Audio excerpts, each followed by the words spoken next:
Dude, you gotta love life. I live in this quaint town that I grew up in, that I left for so long, for 15 years to go chase women and money in Florida and get my house on the water and be the man. And just kept chasing the wrong top. And led me to a really dark place. But you gotta go so low to go so high. What I mean by that is sometimes you gotta be solo. And depend on yourself. After those lows, the only way out is up. And it's a climb. But if you can make it past year one and you're still doing it, and you've created new patterns, and you've rewritten the programming that you've wrinkled into your brain. I'll say it as an analogy like this. You know, say you're skiing down a mountain and you just keep skiing on the same path. You know, if you just get to the top and you just put the skis on and you just stand still, you're gonna slide right down that path. Same one, because that's the easiest one, right? So that's what your brain's learned, you know. So these patterns, these loops, they're not random, but they can be broken. And it just takes a choice. It takes, you know, cutting out bad spaces, cutting out bad people, shutting your own demons down, you know, just making the decision and sticking with it. It's, you know, easier said than done, right? Took me 40, I mean, I didn't start drinking until I was 11 or 12, so that's 30 years. 30 years, something like that. Well, 28, so it's been like 2 years now. Gotten a much heavier shit. Much heavier shit. Went through a bout of psychosis, which is, you know, I thought I was invincible, and not. None of us are. But psychosis will, you know, that'll shake the shit out of you. And I don't plan on going back, but I'm glad I had the experience, because I got to see what real fucking darkness is.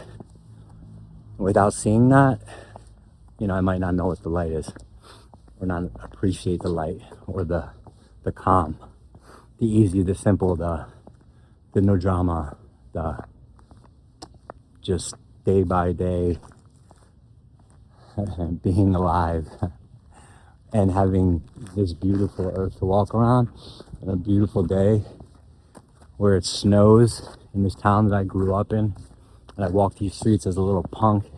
I used to vandalize and steal shit and get in fights, and I almost ended up in prison many times, suspended, expelled, kicked out of 3 schools, and I was facing 7 years in prison in my 20s, and luckily my family hadn't given up on me at that point, and they put up the house, $100,000 to get me out. I was going to go to Fishkill Penitentiary, and it's funny, that's where I did the Scared Straight program in 7th grade that Bethel put together, and it didn't work. And then I was actually going to head to the prison if I was convicted that we did the Scared Straight program at. And you know, I didn't really think that was a coincidence. You know, that was looking back now, I've written basically from age 10 till now in a book. I have 300,000 pages. They need to cut down apparently to 120. But you know, I now see all the times that it wasn't a coincidence. It was a godcidence. And he gets louder and louder and louder and louder. And the more you fucking ignore him, the fucking louder it's gonna get, and the more fucking painful. Take it from me. You don't have to, but I speak the truth. I have been through a lot of shit. I put myself through a lot of shit. I'm not a victim, right? I made choices. You know, I was programmed by a culture. Things happened to me when I was younger, and it made me aim a certain way, and I was really fucking good at getting what I wanted and what I was aiming at, and I always fucking landed it. And I didn't realize what I was going for was fucking meaningless. I got my house on the water, had a boat, and I got the girls I wanted, and they were beautiful and fucking toxic to my soul. And not that they were, we were toxic to each other's soul, right? I kept finding almost the same person, just with a different body, face, and a couple different character flaws and perks, but the same back and forth cycle, toxic soul suck, where you just can't really raise your vibration or just even focus on yourself because you're just so consumed in the addiction of the relationship. So even when I'd get off drugs, the relationship would become a drug. And it's just, realize it when you're in it, or maybe when you're younger and you don't know what it is, and this is love, and it's not love. It's not love. Okay, love is self-love first, and then you slowly make additions if you want, if you want to bring people in, but just keep the fucking circle tight. I never did that. I wanted to know everybody. I wanted everybody to like me, and I had 4,000 contacts in my phone, and I may talk, I talk to my family. I talk to very few good friends that I grew up with that I trust, and there's been hundreds of people that I've cut out. I don't even pick up the phone. They get upset. Did I do something? Blah blah blah. No, you didn't do anything. Just a bad fit. I call it a BS spell, right? Just a bad space, like an environment. Not that these are bad people. We all have shadows. We all have darkness. It's just that, at the time, your paths might not be aligned, and maybe say they'll change, and we'll meet. Here's another analogy. We're both climbing up a mountain, and I'm on one side, they're on the other side, and maybe we'll meet at the top, right? Or maybe they'll just stay at the halfway point, Not saying I'm better or anything like that, or I'm gonna make it to the top, or there is a top. There's probably a billion tops, right? It's crazy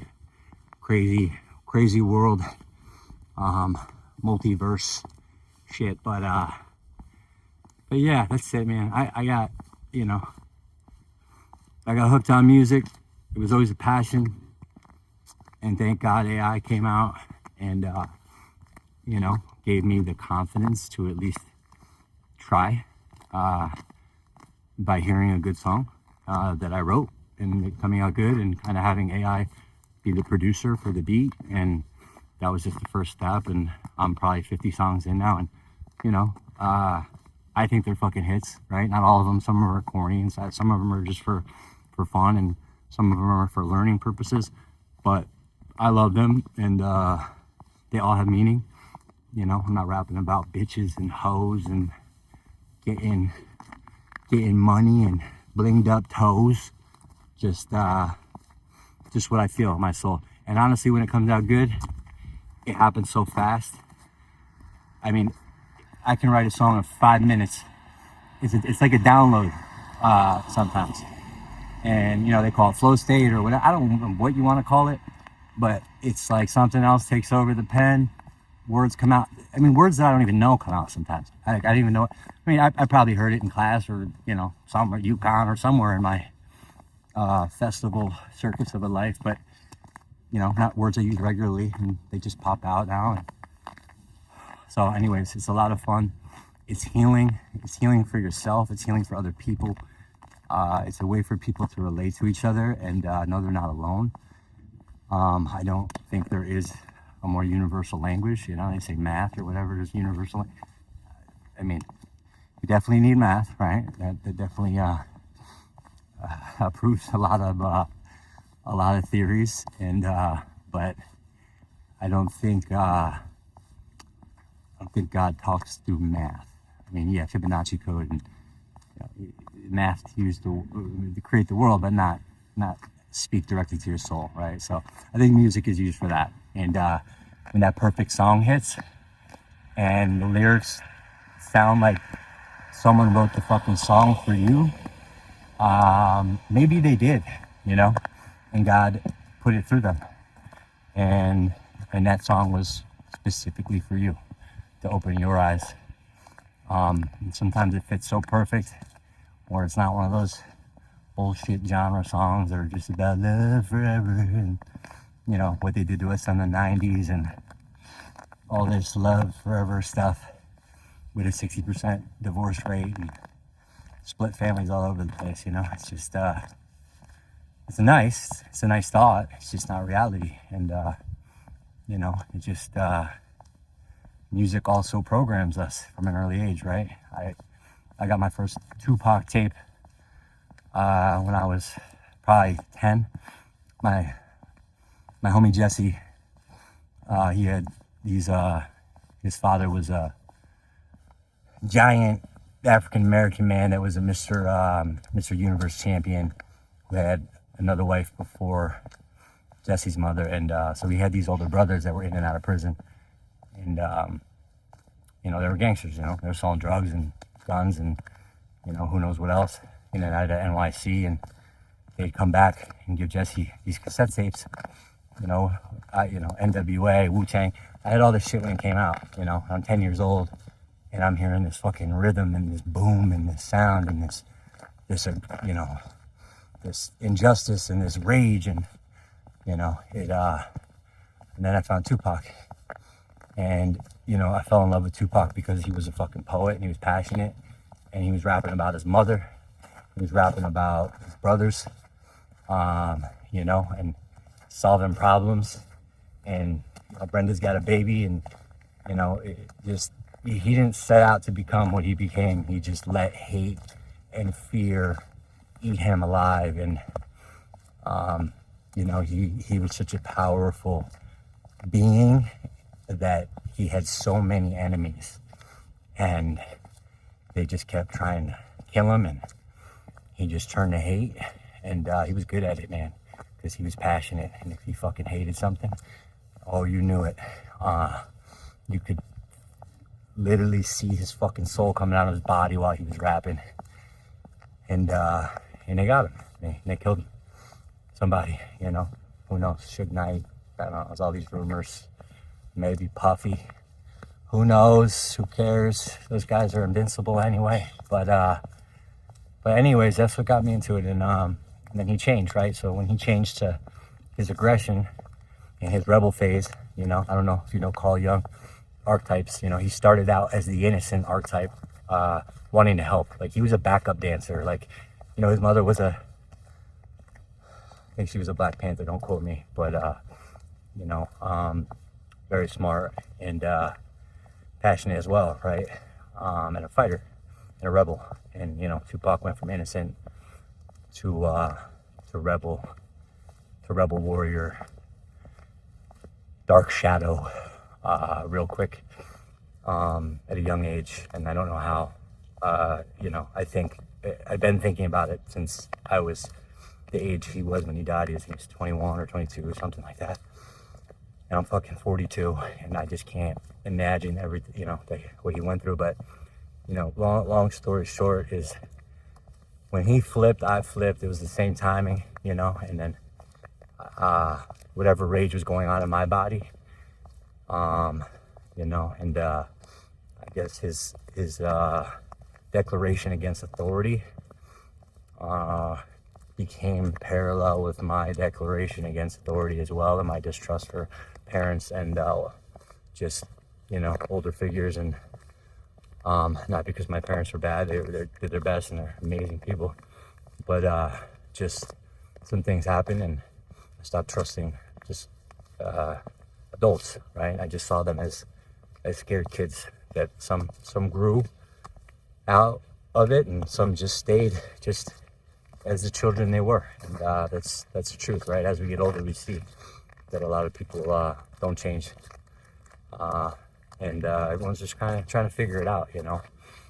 And I think I realized that at an early age, and I'm not saying that's true for every adult. There's some amazing healers and counselors and sages and alchemists, and but that's a different level, right? Getting to that level, and not a lot of people do. So you got a bunch of people in powerful positions, or in positions that you're supposed to look up to, that are kind of fucking winging it. And once I realized that, I was off to the races, man. I was trying to prove something.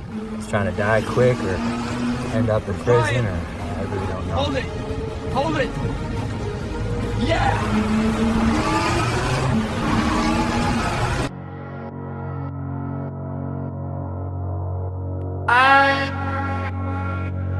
Yeah, it's J. Catalano.